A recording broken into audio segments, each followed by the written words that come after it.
tenez trop. Qu'est-ce qu'on leur a fait? Qui est-ce qui les a mangés? Oh non, c'est trop bien! Oh, c'est trop malheureux! Ne pleure pas, mon enfant. Tu n'as pas pris celui qui peut vivre en plein jour. Il est allé ailleurs. Il ne peut plus tout. Est-ce qu'on peut les manger? Venez. Il est bien tard, il faut se reposer. La nuit, tout paraît étrange, différent. On peut se perdre ou se trouver de chemin. Ne vous éloignez pas et je resterai à vos côtés. Au réveil, vous verrez, ça ira bien.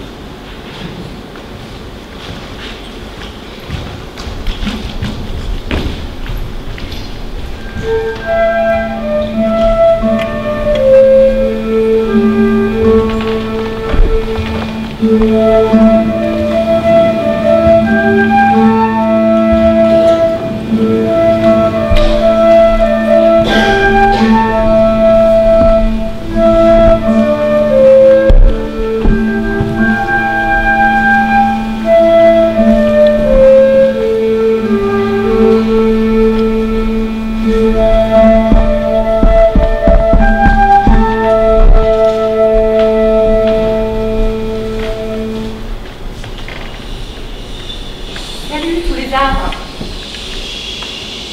C'est un grand jour que ce jour-ci. Notre ennemi vient délivrer vos énergies et se livrer lui-même.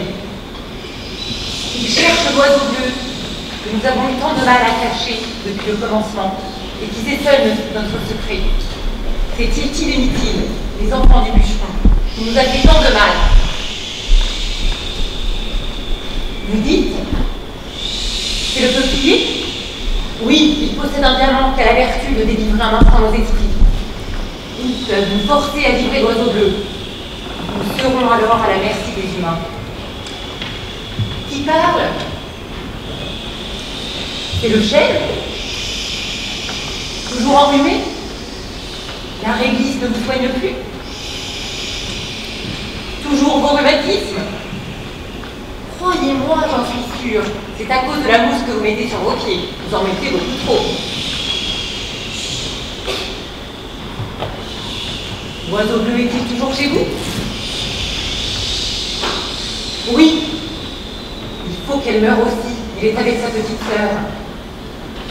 Le chien les accompagne. Impossible de l'éloigner. Vous dites? Le corrompre? Non, impossible. J'ai essayé de tout. Ah, c'est vous le sapin. Prépare 4 planches. Oui, il y a aussi l'air, le feu, le pain, le sucre, le lait. Ils sont tous avec nous. Excepté le pain, qui est assez douteux. Seule la lumière est favorable à l'homme. Mais elle ne viendra pas. J'ai fait 3 petits. Il fallait qu'ils s'éloignent pendant qu'elle dormait. L'occasion est unique.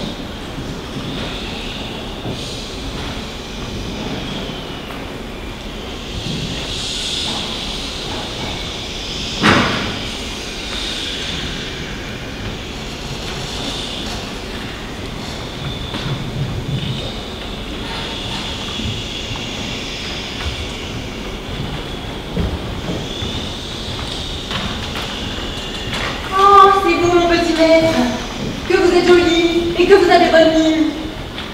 Je vous ai précédé pour annoncer votre arrivée. Je crois que c'est toi. Nous le tenons, l'oiseau bleu. J'en suis sûre. Mais que fait-il ici? Je vous l'avais dit, il est au plus mal avec tout le monde. Mais avec les arbres. Sa présence odieuse risque de vous tout faire manquer. Je ne suis pas débarrassée. Veux-tu bien t'en aller, vilaine bête? Qui? Moi? Qui ça? Qu'est-ce que j'ai fait? Je te dis de t'en aller. On n'a que faire de toi, c'est bien simple. Je suis vrai de moi. Je ne sais rien. On ne verra pas. Veux-tu que je passe là-bas? Lui donnez-lui donc quelques coups de bâton. Il est vraiment insupportable. Il faut que je t'embrasse puisque tu m'as battu. Oui, c'est bon, ça suffit, t'attends. Non, je ne reste pas. Oh, la gentille petite fille. qu'elle est belle, qu'elle est bonne, qu'elle est belle, qu'elle est bonne, forcément de place. Encore. Oh, quel idiot! Ne perdons pas de temps. Nous verrons bien. Où faut-il me placer? Placez-vous dans ce rayon de lune. Vous allez tourner le diamant.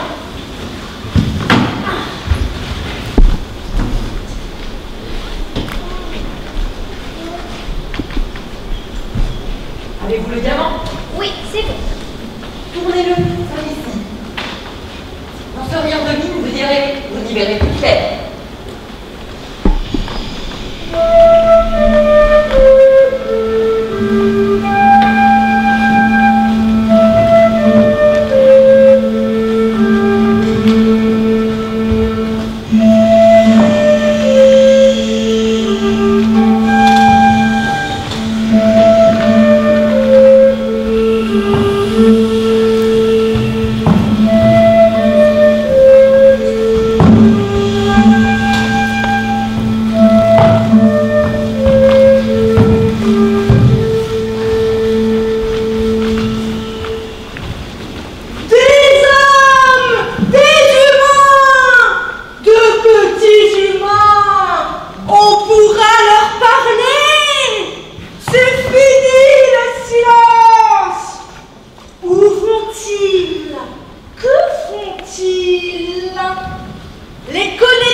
Je ne me rappelle pas les avoir vus.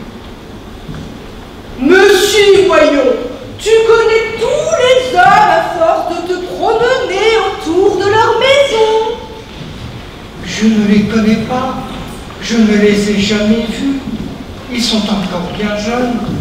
Je ne connais bien que les amoureux qui viennent me voir au verre de lune, ou les buveurs de bière qui trinquent sous les branches. Mais qu'est-ce que c'est que ça? Ce sont des pauvres de la campagne. Oh vous, monsieur le marronnier, depuis que vous ne fréquentez plus que les boulevards des grandes villes. Mon Dieu, ils viennent encore me couper la tête et les bras pour en faire des fagots. Silence! Voici le chêne qui sort de son palais. Oh, il a l'air bien souffrant ce soir. Quel âge peut-il avoir? Il a bien 4000 ans. Oh, tu exagères toujours, le sapin. Attention, il va nous dire ce que c'est. Il est l'oiseau bleu! Vite, vite, par ici! Donnez-moi l'oiseau bleu! Inclinez-vous, c'est le chêne. Qui es-tu? Titi, monsieur, quand est-ce que je pourrais prendre l'oiseau bleu? Titi, le fils du bûcheron? Oui. Et voici ma petite sœur Mithilde. Votre père nous a bien fait du mal. Dans ma seule famille, il a mis à mort 600 de mes fils, 475 oncles hébreux et 12 000 arrière-petits-fils. Je ne sais pas, monsieur. Il ne l'a pas fait exprès.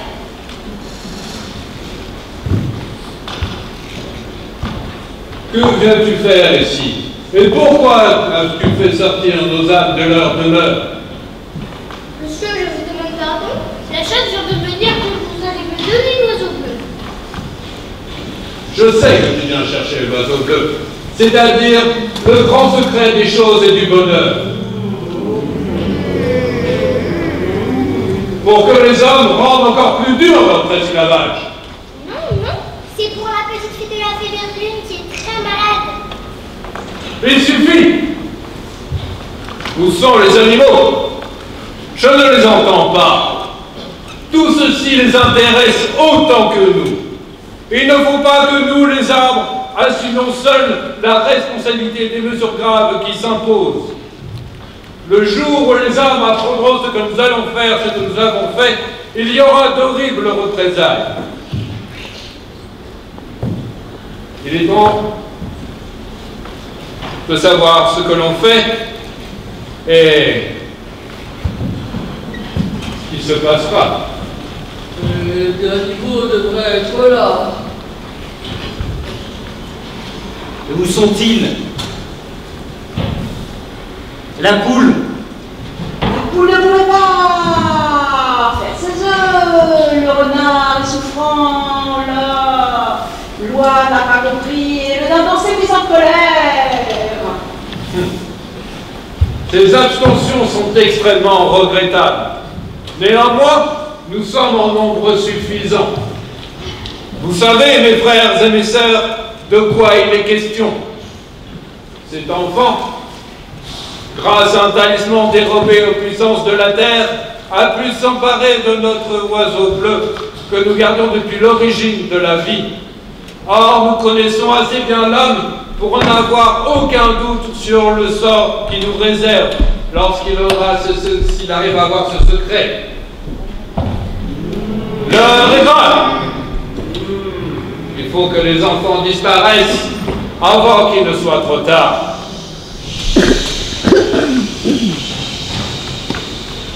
Que dit-il? As-tu vu mes dents? Je perds plus. Oh, il insulte le chêne. C'est le chien? Oui. Qu'on expulse! Il ne faut pas que nous tolérions un traître parmi nous. Éloignez le chien. C'est un malentendu. J'arrangerai tout. Éloignez-le. Va-t'en, Méomède! Laisse-moi lui déchirer cette pantoufle de mousse à ce vieux bouteux, là! Silence! Que peux-tu faire, mon petit Dieu? Couche-toi à plat ventre. Pas bouger. Sinon, Bon, ça va. On est vrai qu'on aura besoin de moi. Je crois qu'il serait plus prudent d'enchaîner. Sinon, il fera des bêtises. Les arbres se fâcheront et tout cela finira mal. comment faire? Les gars restent à l'aise. Oh, je vois tout juste le lierre qui s'avance avec de solides liens. Je te rendrai ça! Je reviendrai! Putain! Brossiteux! Ça te fera boucler! Ça te fera rassure! Tu vois, il insulte tout le monde. Mais c'est la chatte qui m'aime tout! Qu'as-tu donc à rigoler ainsi, là? Tu un tigre ou pas zèbre? Ils ont fait les intentions! Les pétroles! Je peux plus parler! Je l'ai bien bâillonné. Je l'ai bâillonné. Où faut-il le porter? Il ne souffle plus bas. Qu'on l'attache là-bas, derrière mon tronc. Qu'on l'attache à ma grosse. Ainsi. Nous verrons ensuite ce qu'il convient d'en faire. Est-ce fait? Oui! Bien. Maintenant, nous voilà débarrassés de ce témoin gênant et de ce traître et de ce renégat. Délibérons selon notre justice et notre vérité. Je ne vous le cache point, mon émotion est profonde et pénible. C'est la première fois que nous avons la possibilité de juger l'homme et de lui montrer notre puissance.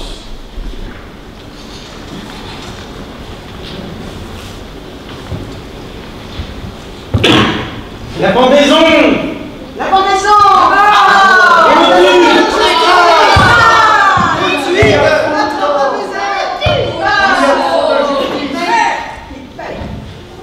Cette unanimité était inévitable. Il s'agit à présent de savoir quel mode de supplice sera le plus commode, le plus sûr, le plus expéditif, celui qui laissera le moins de traces accusatrices lorsque les humains retrouveront les petits corps dans la forêt. Moi, j'offre ma plus haute branche pour les pentes. Et moi, les 4 planches pour la petite boîte. Et moi le nœud coulant. Moi, la concession à perpétuité. Le plus simple serait de les noyer dans une de mes rivières. Je m'en charge. Voyons, est-il bien nécessaire d'en venir à ces extrémités? On pourrait tout bonnement les empêcher de nuire en les retenant prisonniers dans un clos que je me charge de construire en me plantant tout autour. Qui parle ainsi? C'est la voix et le dune. C'est le tilleul? Oui. Il y a donc un renégat parmi nous. Jusqu'ici, nous nous avons qu'à déplorer la déflexion des arbres fruitiers, qui, on le sait tous, ne sont pas de véritables arbres. Moi, je pense qu'il faut commencer par la petite fille. Elle a l'air bien tendre. Silence! Il s'agit maintenant de savoir qui de nous aura l'immense honneur de porter le premier coup, celui qui éloignera de nos cimes la crainte et le plus grand danger que l'être humain nous ait fait courir depuis la nuit des temps. Je suis d'accord avec toi, mon fils. C'est à vous, notre roi et patriarche, que revient cet honneur. C'est la voix du sapin? Non. C'est à vous, mon frère. Toujours vert, toujours droit, qui vit naître la plupart de ces arbres. Qu'échoua, à mon défaut, la gloire du noble geste de notre délivrance. Je vous remercie, mon père, mais comme vous aurez déjà l'honneur d'ensevelir les deux victimes, je crains l'injuste jalousie de mes collègues. Il me semble qu'après nous, le plus ancien et le plus digne, celui qui possède la meilleure massue, c'est le être. Mais vous savez que je suis tout vermoulu, que ma massue n'est pas sûre. Mais l'orme et le cyprès ont de puissantes armes. Bien, je l'aurais fait volontiers, mais je tiens à peine debout. Une taupe m'a soulevé le gros orteil la nuit dernière. Quant à moi, je suis prêt. Mais, tout comme mon bon frère Sapin, j'aurais, sinon le privilège de les ensevelir, tout au moins l'avantage de pleurer sur leur tombe. Ce serait illégitimement cumulé. Demandez, on peut prier. À moi? Mais vous n'y pensez pas? Mon doigt est plus tendre que la chair d'un enfant. Et puis, je ne sais pas ce que j'ai depuis ce matin. Je tremble de fièvre. J'ai dû prendre froid au lever du soleil. Vous avez peur des humains? Même ces petits enfants isolés sans armes, qui vous inspirent la terreur